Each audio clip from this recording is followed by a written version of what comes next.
Hoje, na classe dos adultos, estudaremos a lição de número 7, que tem como título Eu sou a ressurreição e a vida. Dando continuidade à exposição do Evangelho segundo João, chegamos no capítulo de número 11. E os nossos objetivos específicos são, em primeiro lugar, identificar o propósito de Jesus no milagre da ressurreição de Lázaro, evidenciando a glória de Deus. Em segundo lugar, analisar de que forma o diálogo entre Jesus e Marta reforçou e solidificou a fé da irmã de Maria. Por fim, apresentar a doutrina bíblica da ressurreição do corpo, evidenciando a sua importância para a esperança cristã na vida eterna. Cumpriremos estas finalidades mediante a explicação e aplicação dos pontos e subpontos que estão na própria lição. Direto ao assunto, com muito conteúdo, o texto áureo nos diz: Disse-lhe Jesus, eu sou a ressurreição e a vida. Quem crê em mim, ainda que esteja morto, viverá. Evangelho segundo João, capítulo 11, versículo 25. Vamos desembrulhar este versículo palavra por palavra. A primeira expressão que temos contato é disse-lhe Jesus. Esse termo apresenta Jesus como o centro da revelação. Ele fala com autoridade divina e pessoal, e não apenas como mestre, mas como o próprio portador da vida eterna. Disse-lhe Jesus, eu sou, o ego eimi.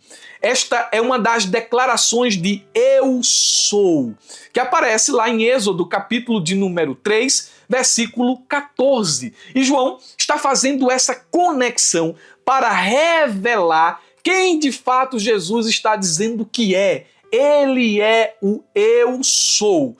Eu sou, ele diz, a ressurreição. Anastasis é a expressão do grego, não é? Ressurreição, que aqui neste texto é mais do que um evento futuro. Aqui é uma pessoa, a pessoa do nosso Salvador, Jesus. Ele não apenas realiza a ressurreição, ele é a ressurreição. E a expressão ressurreição aqui significa literalmente levantar-se novamente, implicando vitória sobre a morte e restauração da vida. Mas o Senhor disse, eu sou a ressurreição e a vida. Jesus não oferece apenas vida biológica, mas vida plena, eterna, em comunhão com Deus. A palavra zoe, que aqui aparece no grego como tradução de vida, em João refere-se frequentemente à vida eterna, que é qualitativamente superior à existência comum. O nosso Senhor é a fonte e o sustentador desta vida, bem como o seu doador.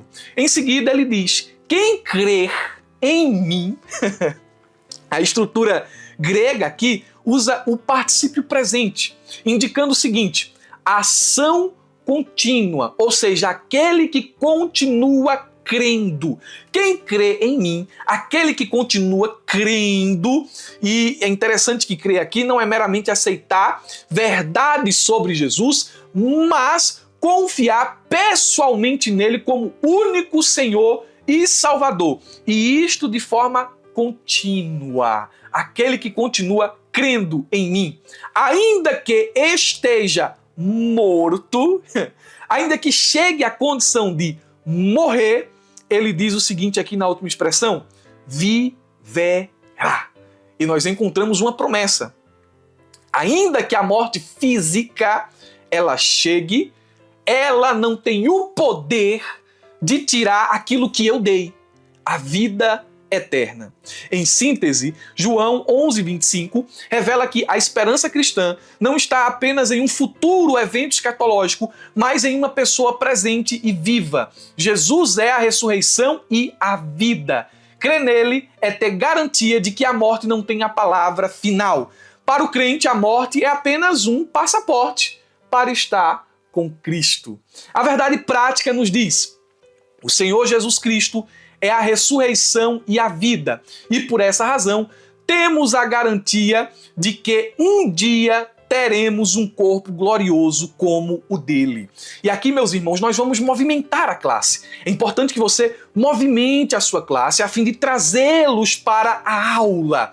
E eu quero passar uma atividade dinâmica. O objetivo dessa atividade é reforçar a verdade bíblica de que Jesus é a ressurreição e a vida e que os crentes têm a esperança de um corpo glorioso. Ela é bem fácil de se aplicar e os passos são os seguintes.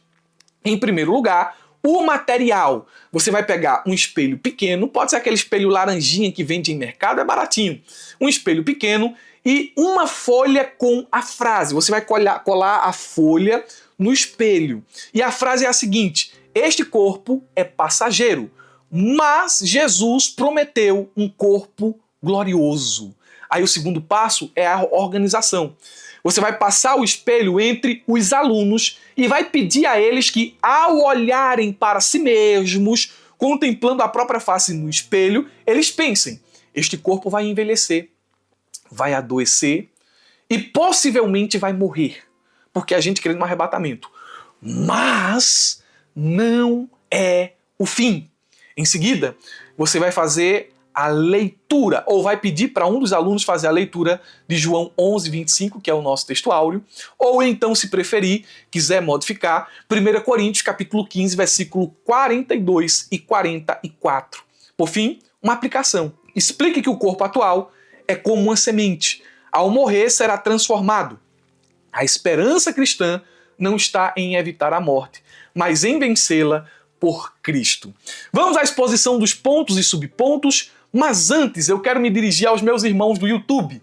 Curtam, comentem e compartilhem. É importante que os irmãos estejam nos ajudando para que este vídeo chegue a mais pessoas. Estou deixando aqui embaixo um link azul para você fazer o download gratuitamente do subsídio que estou utilizando como roteiro para esta aula.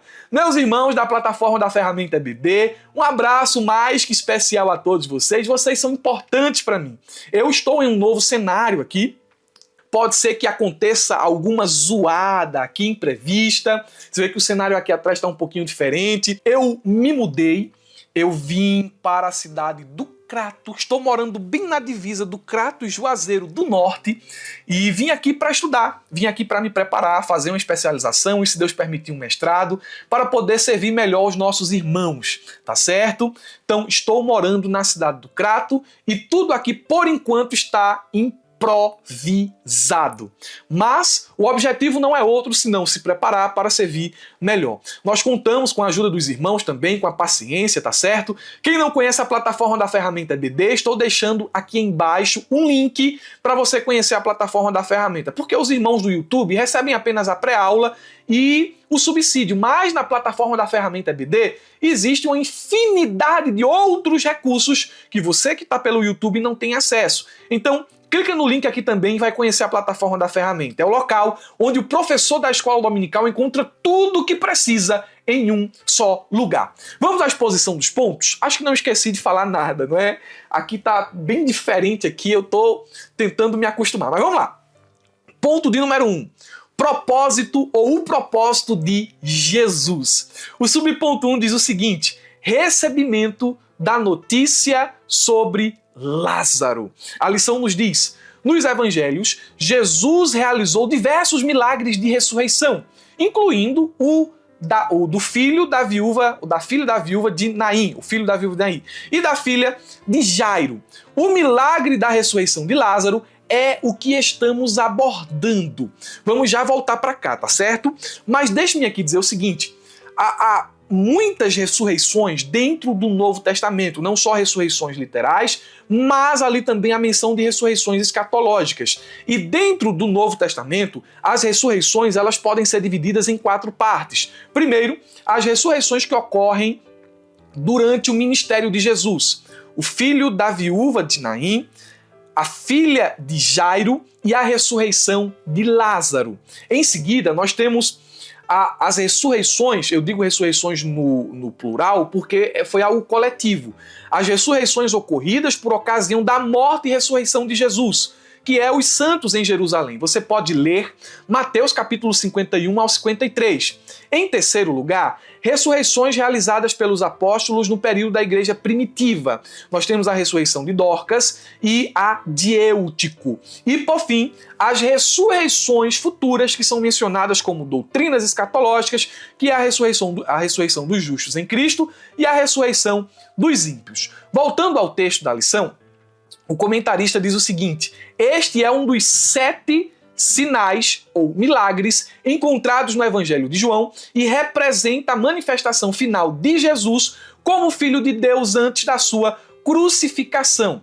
O Evangelho de João é dividido por alguns da seguinte maneira: do capítulo 1 ao capítulo de número 11, temos ali o livro dos sinais, o livro dos milagres. Um capítulo de transição, capítulo 12, e o capítulo 13 ao capítulo final é o capítulo que fala sobre a paixão de Cristo, né? Fala sobre a sua morte, a sua trajetória até a cruz, sua morte e ressurreição. Mas, como este é um dos últimos sinais, me parece que João deixou aquele que ele considerou mais extraordinário por último. Qual foi o primeiro sinal? Ele está lá em João capítulo 2, versículo 1 ao 11, que é a transformação da água em vinho em Caná da Galileia. O segundo sinal é a cura do filho de um oficial do rei, realizada à distância no capítulo 4, versículo 46 ao 54. O terceiro sinal é a cura do paralítico no tanque de Betesda, capítulo 5, versículo 1 ao 15. O quarto, a multiplicação dos pães, João capítulo 6, versículo 1 ao 15. O quinto, Jesus andando sobre o mar, capítulo 6, versículo 16 ao 21. O sexto, a cura do cego de nascença, que está no capítulo 9. E o sétimo e último milagre, mostrado aqui neste evangelho, está justamente em João capítulo 11, versículo 1 ao 44, que é a ressurreição de Lázaro. Esses sinais foram escritos para gerar fé, conforme João capítulo 20, versículo 30 ao 31. A estrutura do capítulo de número 11 não pode passar aqui sem ser mencionada. Você vai ver aqui essa estrutura dividida em 4 partes e perceberá que algumas dessas partes não será mencionada aqui nesta aula. Lembramos aos irmãos que alguns subpontos merecem mais destaques que outros. Então vamos lá. Vamos à estrutura do capítulo. Ela fica dividida assim. Em primeiro lugar, nós temos o relato da enfermidade de Lázaro, a sua morte. Capítulo 11, versículo do 1 ao 16. Em seguida, a chegada de Jesus e seus discípulos a Betânia, perto de Jerusalém. Capítulo 11, versículo 17 ao 37. Em seguida, o milagre em si. Capítulo 11, versículo 38 ao 44. E, por fim, seus resultados. Capítulo 11, versículo 45 ao 57. Só relembrando aos irmãos, o subponto 1 diz o seguinte: o recebimento da notícia sobre Lázaro. E vamos ao texto bíblico. O texto bíblico nos diz, João 11, do 1 ao 3. Um homem chamado Lázaro estava doente. Ele era de Betânia, da aldeia de Maria e de Marta, sua irmã. Esta Maria, cujo irmão Lázaro estava doente, era a mesma que ungiu o Senhor com perfume e lhe enxugou os pés com os seus cabelos. Por isso, as irmãs de Lázaro mandaram dizer a Jesus: aquele que o Senhor ama está doente. Jesus estava em Betânia, do outro lado do Jordão. Não é a mesma Betânia que Lázaro e suas irmãs moravam. Alguns historiadores vão mencionar essa Betânia aqui, vão colocar essa Betânia como Batara. Não é? A gente entende que Jesus estava lá à luz de João 1 e 28 e João 10 e 40. Esta cidade onde Jesus estava, quando recebe a notícia da enfermidade de Lázaro, ficava a uma distância de um dia de Betânia, próximo de Jerusalém. Essa Betânia, ou Batara, ela ficava a mais ou menos 30 quilômetros. E o mensageiro chegou certo dia com essa triste notícia de que Lázaro, amigo querido de Jesus, estava enfermo. Provavelmente, o mensageiro levou um dia para sair de Betânia, casa de Lázaro, até onde Jesus estava. ele deu a notícia ao Senhor e o Senhor lhe deu uma palavra de consolo. Disse, olha, vá lá e diga a elas que essa enfermidade não é para a morte. Em seguida, Jesus esperou mais 2 dias e foi para Betânia, somando um total de mais ou menos aí 4 dias, e os irmãos vão entender a cronologia dos eventos. Os acontecimentos foram mais ou menos da seguinte maneira. Veja só, a gente está levando aqui em consideração que o tempo de viagem é de um dia, de onde Jesus estava para onde Lázaro residia. O primeiro dia, o mensageiro vai buscar Jesus. Ele vai buscar Jesus, ele vai dar a notícia ao Senhor. E quando o mensageiro sai de casa, Lázaro morre. Então, não foi a espera de Jesus ou a demora de Jesus em onde ele estava que ocasionou a morte de Lázaro.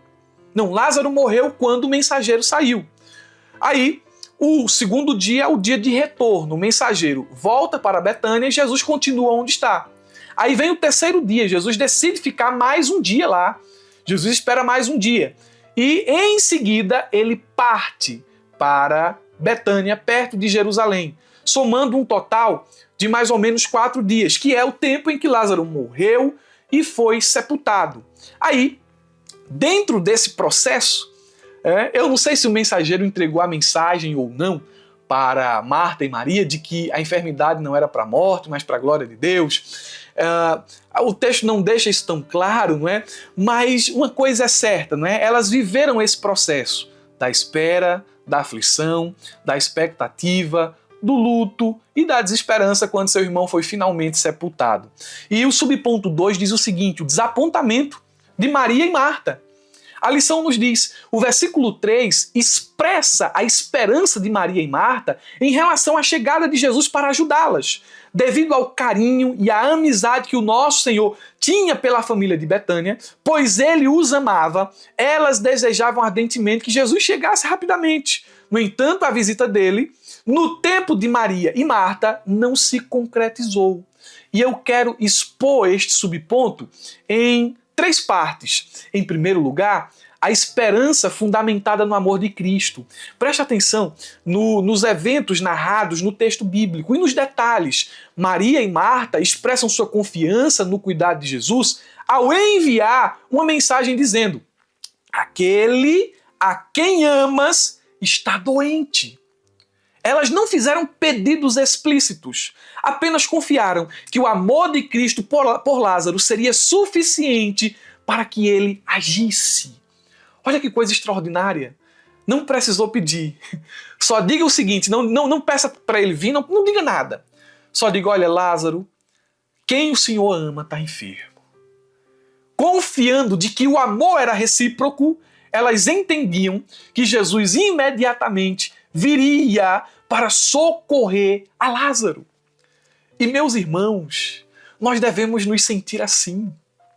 Nós devemos nos sentir amados por Jesus, porque de fato Ele nos ama. E saber que Ele nos ama é motivo suficiente para descansarmos. É motivo suficiente para confiarmos. É motivo suficiente para entender que Ele, pelo amor que sente por nós, amor muito maior do que aquele que sentimos por Ele, vai agir em nosso benefício. Esse texto é muito bonito, esse texto é fantástico. Em segundo lugar, nem sempre Deus age no nosso tempo. Isso aqui acontece com muita frequência. A expectativa de Marta e Maria era que Jesus chegasse antes da morte de Lázaro. Elas criam que o Senhor poderia curá-lo, elas tinham fé. Contudo, o tempo de Deus não coincidiu com o tempo delas. E meus irmãos, como isso acontece conosco? Senhor, é hoje. Senhor, é até tal data. Senhor, é amanhã. Mas o tempo de Deus é diferente do nosso. Esse atraso aparente de Jesus frustra as expectativas humanas, mas não nega o amor divino. Jesus os amava. E o autor deixa isso bem claro no versículo 3 e no versículo de número 5. O versículo 3 diz, olha, aquele a quem amas. E no versículo 5, Jesus deixa claro, Jesus amava Marta, Jesus amava Maria, Jesus amava Lázaro, Jesus gostava dessa família. Mas ainda assim permaneceu onde estava por mais 2 dias. Por quê? Deus não é refém do nosso cronograma. A gente não pode apressar a Deus. A gente não pode apressar a Deus e nem tampouco a gente pode atrasar a Deus. Não. Ele não é refém do nosso cronograma. Em terceiro lugar, o tempo de Deus é pedagógico e glorioso. O atraso intencional de Jesus visava um propósito maior: revelar sua glória. E glória aparece aqui no Evangelho de João não como o louvor devido que devemos dar a Deus, mas como autorrevelação. Ele queria revelar quem ele era, ele queria revelar a sua glória e fortalecer a fé dos seus discípulos. Deus nem sempre atende quando queremos, mas sempre age quando é melhor. Escute isso, guarde no seu coração. Deus nem sempre nos atende quando queremos, mas sempre age quando é melhor. Esse silêncio momentâneo foi uma lição profunda para que aquela família e também nós entendamos o seguinte: mesmo quando parece que Deus não chegou a tempo, Ele nunca chega atrasado. Às vezes a gente diz, devia ter feito antes, devia ter... Não. Mesmo quando parece que Deus não chegou a tempo, Ele nunca chega atrasado. O subponto 3 diz o seguinte: o tempo divino, apesar, a lição nos fala, né? Apesar da desilusão e da tristeza, Maria e Marta iriam vivenciar uma experiência extraordinária de espera que envolveria a perda do ente querido, a ausência temporária de Jesus e a chegada aparentemente tardia do Senhor. Contudo, Jesus estava prestes a realizar um milagre, um magnífico milagre, que glorificaria a Deus e traria consolo à amada família de Betânia. 2 pontos e uma aplicação aqui neste momento. Primeiro, ser amado por Jesus não nos isenta do sofrimento. Os processos acontecem. As tristezas nos assolam.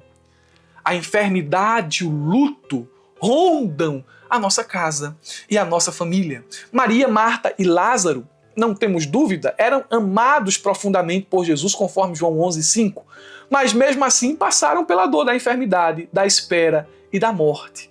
É falsa a ideia de que quem é amado por Jesus, de que quem é amado por Deus, sempre será poupado da dor. Isso é coisa de neopentecostal. Isso é coisa de seita. Olha, se você está passando por alguma coisa difícil, é porque você está em pecado. Ledo engano. Ledo engano. Nós, os crentes, nós, os salvos em Jesus, nós, os filhos, aqueles que nos relacionamos intimamente com o Deus Pai, com o seu Filho, passamos por momentos de angústia. E não duvide do amor de Deus quando você estiver nessas circunstâncias. Será que Deus me ama mesmo? Será se Ele não está com raiva de mim? Por que Ele ainda não me atendeu? Por que Ele permitiu que isso acontecesse? Passamos por isso porque estamos aqui no mundo, doente pelo pecado.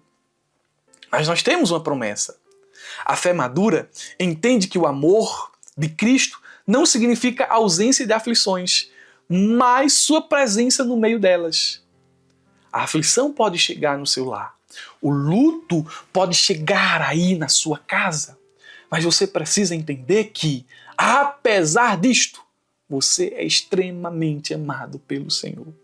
Em segundo lugar, na espera surgem frustrações e dúvidas reais. Quando Jesus finalmente chega, Lázaro já estava morto há 4 dias. Marta lamenta, ela diz o seguinte, versículo 21, se o Senhor estivesse aqui, se o Senhor estivesse aqui, meu irmão não teria morrido. Aqui nós temos a voz da fé ferida, da esperança adiada, da alma confusa. Mesmo crendo em Jesus, Marta e Maria foram tomadas por perguntas que todos nós já fizemos. Por que ele não veio antes? Por que ele não veio antes? Por que o Senhor está permitindo isso? Por que isso está acontecendo? A espera é o terreno onde nossa fé é confrontada pelas dores do tempo e da realidade. Mas eu quero lhe dizer algo aqui. E lhe digo isso pela palavra. A demora que gerou tristeza se transformará em consolo e testemunho. Recebe essa palavra como um remédio para o teu coração triste e ansioso. A demora que gerou tristeza será transformada em consolo e testemunho. Jesus não apenas conforta, ele transforma a tragédia em sinal do reino. O milagre viria, não no tempo delas, mas no tempo perfeito de Deus. Quando você achar que é o fim, é você quem está colocando o ponto final. Deus ainda tem muitos parágrafos para escrever. Glória a Deus por isso. Progredindo, meus irmãos, o ponto de número 2 nos diz o seguinte: o encontro de Marta com Jesus. E nós temos aqui o subponto 1, o encontro. A lição nos diz: o versículo 20 descreve o momento em que Marta se encontra com Jesus. Assim que soube que o Senhor estava na cidade, a irmã de Maria dirigiu-se ao encontro dele. Ao vê-lo, expressou a sua convicção de que, se o mestre estivesse presente quando Lázaro ainda estava doente, seu irmão não teria falecido. Jesus afirmou que Lázaro iria ressuscitar. Embora Marta acreditasse que Jesus poderia realizar um milagre extraordinário, ela não percebeu que o Senhor falava sobre a ressurreição de Lázaro naquele momento específico. Que texto maravilhoso o comentarista da lição nos deixou aqui. Que passagem bíblica extraordinária esta de João capítulo 11, a partir do versículo de número 20 ao 26. 2 pontos aqui eu quero destacar. Primeiro, a fé de Marta era real, mas limitada pelo tempo e pela lógica humana. A fé de Marta é a nossa fé. Nós somos Marta nas circunstâncias da vida, nas lutas diárias. Marta acreditava no poder de Jesus, mas seu entendimento estava restrito à ideia de que o milagre só poderia acontecer antes da morte. Como nós somos Marta, não é? Sua declaração, se tu estivesses aqui, expressa tanto dor quanto uma fé condicionada pela cronologia dos fatos. Ela não duvida do poder de Jesus, mas não consegue conceber a possibilidade de intervenção divina após a morte de Lázaro, seu irmão. Olha, Jesus pode agir, mas só até aqui. Somos Marta nesse aspecto. Às vezes impomos limitação a Jesus. Às vezes temos fé, mas uma fé limitada. É por isso que a nossa oração cotidiana deve ser: ajuda-nos, Senhor, acrescenta a minha fé. Ajuda-me na minha incredulidade, acrescenta a minha fé. Em segundo lugar, a fé de Marta era correta, mas ela era incapaz de perceber a presença de Jesus como fonte imediata do milagre. Marta cria na doutrina da ressurreição futura, o que demonstra uma ortodoxia. Ela estava alinhada com a esperança escatológica do farisaísmo. Ela via a promessa, mas ainda não conhecia plenamente a pessoa que cumpre a promessa. Nós lemos sobre as promessas, falamos sobre as promessas, mas parece que não conhecemos plenamente quem cumpre estas promessas. Somos Marta. Oh, meu Deus! Ela via a promessa, mas ainda não conhecia plenamente Jesus, o cumpridor delas. Jesus não apenas aponta para um evento no porvir, mas para si mesmo como aquele que traz a vida ao presente. Sua intenção era tirar Marta do campo teórico e levá-la a uma experiência pessoal e marcante. E escute o que eu vou lhe dizer agora. É um dos momentos mais profundos dessa aula. E se você chegou até aqui, coloque aí nos comentários o que você achou desse texto que escrevi aqui. Escute. Olha, bati até na câmera aqui. Meu Deus. Vamos lá. Escute. Muitas vezes, como Marta, temos fé no que Jesus poderia ter feito. Olha se isso não é você. Temos fé no que ele poderia ter feito. Ou no que um dia ele fará. Mas lutamos para confiar no que ele pode fazer agora. Agora. A fé amadurecida reconhece que Jesus não é apenas o Deus do passado e do futuro, mas o Deus do presente, capaz de intervir de maneira dinâmica, pessoal e surpreendente no hoje da nossa dor. Meu Deus! Nós somos Marta. Eu creio que ele poderia ter feito. Eu creio que ele fez lá atrás. Eu creio que ele fará. Mas Jesus está trazendo aqui a fé para o presente, para o agora. Eu faço hoje. Meu Deus. Eu faço no presente. Aleluia. O subponto 2 diz, quando Lázaro ressuscitará? É uma pergunta. E a lição nos fala. O diálogo entre Marta e Jesus revela que Jesus estava prestes a realizar um magnífico milagre que glorificaria a Deus e traria consolo à amada família de Betânia. Olha o que o texto bíblico nos diz aqui, versículo 20 ao 26. Marta, quando soube que Jesus estava chegando, foi encontrar-se com ele. Maria, porém, ficou sentada em casa. Aqui diz muito sobre as personalidades de ambas, né? Marta era mais ativa, mais inquieta. Maria, não, Maria é diferente. Ela ficou em casa. Então Marta disse a Jesus, se o Senhor estivesse aqui, o meu irmão não teria morrido. E nós entendemos que essa expressão dita a Jesus aqui por Marta, ela foi repetida muitas vezes entre as duas irmãs. Porque Marta diz isto e Maria diz a mesma coisa. Mas ela diz, também sei que, mesmo agora, tudo que o Senhor pedir a Deus, Ele concederá. Eu não sei até que ponto vai a fé de Maria nessa expressão, mas certamente não era de que Lázaro ressuscitaria naquele momento. Aí, preste atenção no seguinte, o texto nos diz assim, Jesus, mas também sei, concederá. Jesus disse a ela, o seu irmão há de ressurgir. Ao que Marta respondeu, eu sei que ele é de ressurgir na ressurreição, no último dia. Então Jesus declarou, eu sou a ressurreição e a vida. Quem crê em mim, ainda que morra, viverá. E todo aquele que vive e crê em mim, não morrerá eternamente. Você crê nisso? Olha que interessante, Jesus não é o grande eu era. Ele não é o grande eu serei. Ele diz assim, eu sou. Ele é o grande eu sou. É como se Jesus estivesse dizendo a Marta o seguinte, você não me entendeu, Marta. Olha, preste atenção.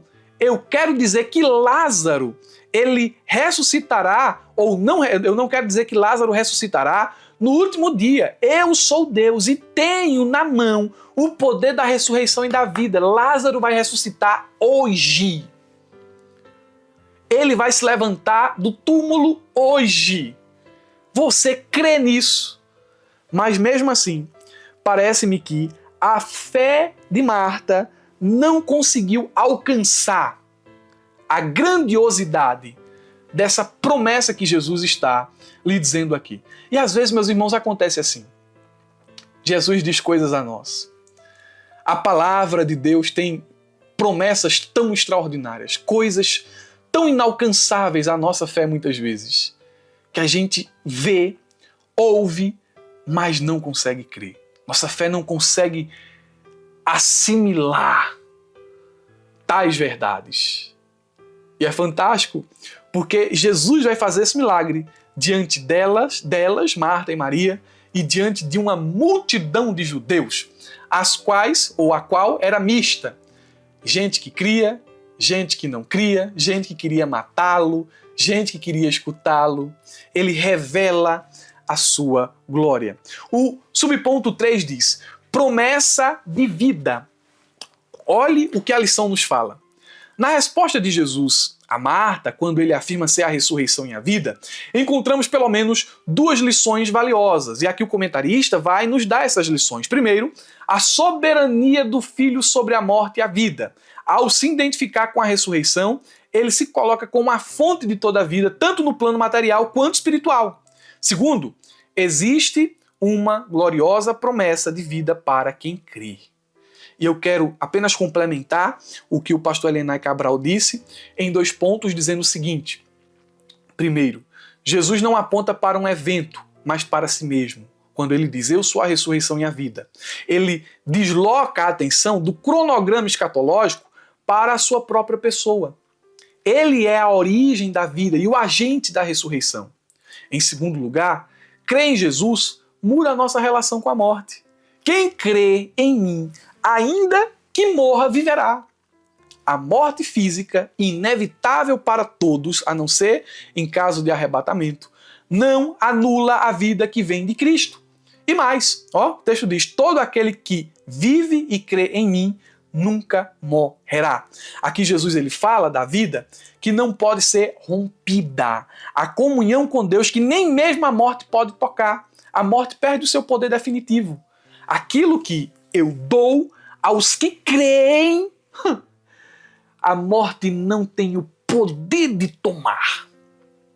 Olha, irmãos, a morte não tem o poder de tomar aquilo que Jesus entrega aos que creem. Isso aqui é promessa extraordinária, promessa gloriosa. O ponto de número 3 diz o seguinte: a doutrina bíblica da ressurreição do corpo. Aí o subponto 1 nos fala a ressurreição do corpo. A lição diz: a doutrina da ressurreição do corpo é um elemento essencial do cristianismo bíblico. O apóstolo Paulo refere-se à mesma ressurreição que abrange todos os mortos, justos e injustos, diferenciando os tempos, capítulo 15 de 1 Coríntios. Mas deixe-me aqui dizer a vocês o seguinte: por que a ressurreição é uma doutrina cara ao cristianismo, essencial, basilar, fundamental?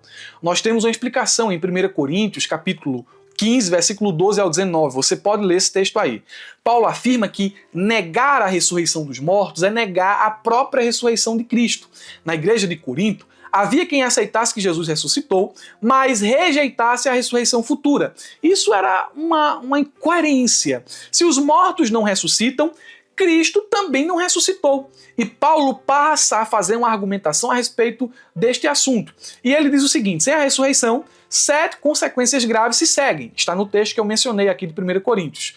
Cristo continua morto, a pregação é inútil, a fé é vazia, os apóstolos são mentirosos, continuamos nos nossos pecados, os que morreram em Cristo estão perdidos e os crentes são os mais infelizes de todos. A conclusão é clara: Cristo ressuscitou e isso garante a nossa futura ressurreição. Então, por essa razão, a doutrina da ressurreição ela é um elemento essencial do cristianismo bíblico. Voltando ao texto da lição deste primeiro subponto, nós temos a seguinte expressão: assim sendo, aliás, a seguinte frase, não é? Assim sendo, os justos ressuscitarão quando a trombeta tocar durante o arrebatamento da igreja, os mortos voltarão à vida e os seus corpos serão gloriosamente transformados junto com os justos. Por outro lado, os injustos ressuscitarão no juízo final e receberão um corpo inglório, destinado à condenação eterna. Olha, dentro da nossa escatologia, somos assembleanos, não é? E dentro da nossa escatologia, nós somos pré-tribulacionistas e pré-milenistas. E nós destacamos o seguinte quanto às ressurreições, porque há escatologias, visões escatológicas, não é, que creem que todos vão passar pelo juízo final, todos vão ali ser julgados por Deus. Nós cremos na seguinte maneira: Daniel 12 e 2 resume os 2 destinos distintos que a humanidade enfrentará. Nós cremos em 2 ressurreições para 2 públicos específicos em 2 momentos específicos. Preste atenção. Diz o seguinte, Daniel 12 e 2. Muitos dos que dormem no pó da terra ressuscitarão, uns para a vida eterna e outros para a vergonha e horror eterno. Esse versículo, ele aponta para uma verdade central das Escrituras. Todos ressuscitarão, mas nem todos compartilharão do mesmo destino. O Novo Testamento amplia essa revelação, distinguindo entre a ressurreição dos justos e a ressurreição dos injustos. Apocalipse, capítulo 20, versículo 4 ao 6, descreve a primeira ressurreição, cujos participantes são chamados de bem-aventurados e santos. Sobre eles, a segunda morte, o lago de fogo, conforme Apocalipse 20, 14, não tem poder. Essa é a ressurreição dos crentes, identificada por Jesus como a ressurreição dos justos, ou a ressurreição da vida. A primeira ressurreição acontece em etapas. Ela começa com a ressurreição de Cristo, que é a primícia daqueles que ressuscitarão para nunca mais morrer, porque a filha de Lázaro, Lázaro ressuscitou, a filha de Jairo ressuscitou, o filho da viúva de Naim ressuscitou, mas eles morreram depois. Mas Cristo, quando ressuscitou, ele se constituiu naquele que é a primícia dos que ressuscitarão e nunca mais morrerão. Aí nós temos também essa ressurreição, que aqui é discutível, né? Inclui a ressurreição dos santos em Jerusalém, Mateus 27, 52 a 53, e prossegue com a ressurreição dos que dormem em Cristo no arrebatamento, conforme 1 Tessalonicenses 4,16, e por fim alcança os mártires fiéis ao final da tribulação, Apocalipse 24. Preste atenção, nós cremos que a primeira ressurreição é destinada aos crentes, ela acontece em etapas. Eu estou falando de uma escatologia pré-tribulacionista, pré-milenista. A segunda ressurreição é mencionada em Apocalipse 20, capítulo 12 ao 13. Trata-se da ressurreição dos ímpios, que comparecerão diante do trono branco e serão julgados antes de serem lançados no lago de fogo. Essa é a ressurreição do juízo, conforme João, capítulo 5, versículo 29. O marco que separa essas duas ressurreições parece ser o milênio. Os crentes ressuscitam para reinar com Cristo durante 1000 anos, mas os demais mortos só reviverão depois desse período, conforme Apocalipse, capítulo 20, versículo 5. Temos aí, então, a doutrina escatológica das ressurreições, dos justos e dos ímpios. Ok? O subponto 2 diz, da morte para a vida. E aqui a gente vai passar bem rápido. A lição diz, na conversa entre Jesus e Marta, também se evidencia a perspectiva da doutrina da ressurreição do corpo. A expressão nunca morrerá, mencionada no versículo 26, indica que, embora o salvo em Cristo experimente a morte física, nunca enfrentará a morte espiritual. E deixe-me dizer algo aqui aos irmãos. A vida eterna, ela não começa em um futuro distante. Não. A vida eterna, como posta aqui no Evangelho de João, ela começa a partir do momento que eu creio. Quem crê em mim, ainda que esteja morto, viverá. Então, a gente entende que a vida eterna ela começa a partir de agora. Já começamos a desfrutar dos benefícios da vida eterna nesta vida presente. E nós temos aqui um paralelo interessante entre João capítulo 11 e João capítulo 5, versículo 28. Olha o que João 11 e 28 diz. Aqueles que estão nos sepulcros ouvirão a sua voz e sairão. Aqueles que estão no sepulcro ouvirão a sua voz e sairão. Aí o paralelo com João capítulo 11. Onde foi que o Senhor encontrou Lázaro? Na sepultura. Ele clamou com grande voz, Lázaro, vem para fora. E o que foi que aconteceu? O defunto saiu. Nós temos um paralelo aqui bem interessante. Mas guarde essa informação da morte para a vida. Começamos a desfrutar a vida plena, vida abundante, vida eterna, aqui, agora, a partir do momento em que cremos em Cristo. O último subponto diz, uma viva esperança. E esse subponto é o subponto da nossa conclusão. A lição nos fala, ao ressuscitar Lázaro, ele evidencia concretamente que também ressuscitará dentre os mortos aqueles que foram salvos. Esta é a nossa viva esperança. A morte não tem a palavra final. E esse subponto, ele me fez lembrar de 1 Tessalonicenses, capítulo 4, versículo 13, onde o apóstolo Paulo exorta os crentes.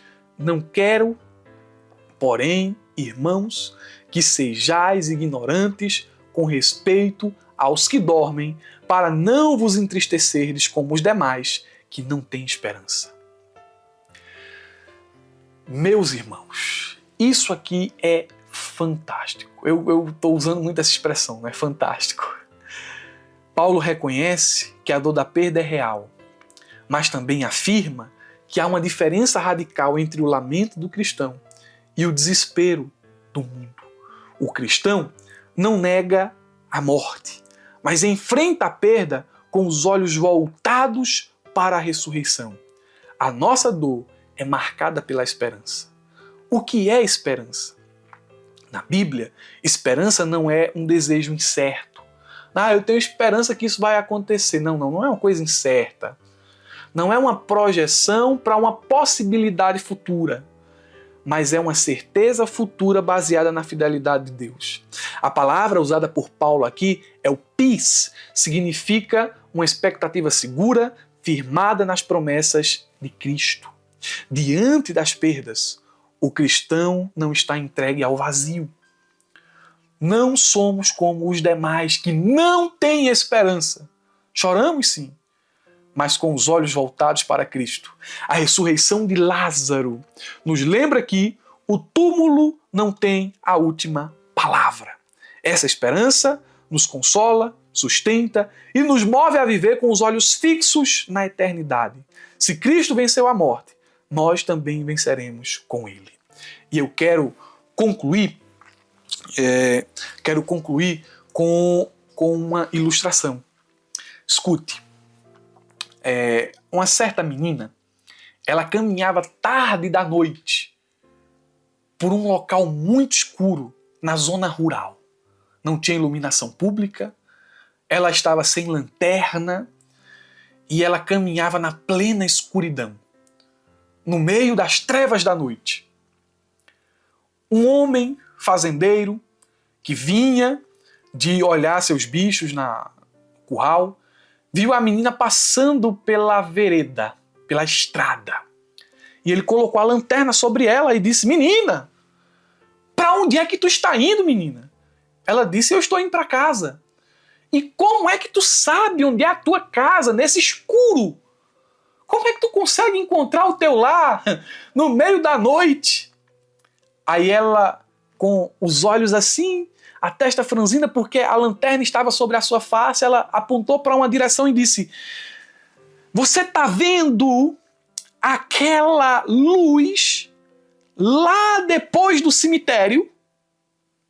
Aí ele olhou assim e disse: sim, estou vendo. Ela disse: pois bem, lá é minha casa. Eu estou olhando para aquela luz e estou seguindo no caminho que vai me levar para lá. Então eu não me perco, mesmo não tendo lanterna e mesmo estando no escuro.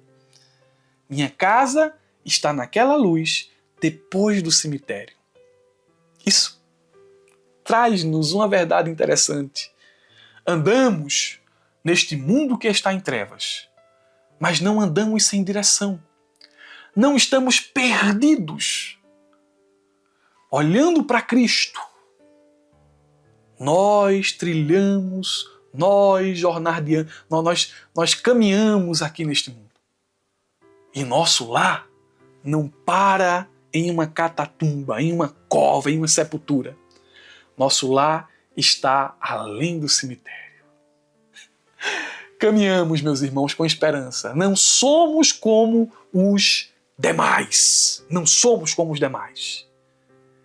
Temos uma viva esperança naquele que é a ressurreição e a vida. Deus abençoe a todos. Eu peço a vocês paciência. Eu estou aqui com uma dor nas costas, meu Deus. Não sei se a câmera está funcionando, não sei se o áudio vai ficar bom, não sei como é que está o cenário aí, não sei se houve alteração de luz, mas eu concluí a aula. Então, vou subir aqui a aula para os irmãos da ferramenta EBD e em seguida depois para os nossos irmãos do YouTube, tá bom? Deus abençoe, meus irmãos. Até a lição de número 8, se Deus permitir, em nome de Jesus.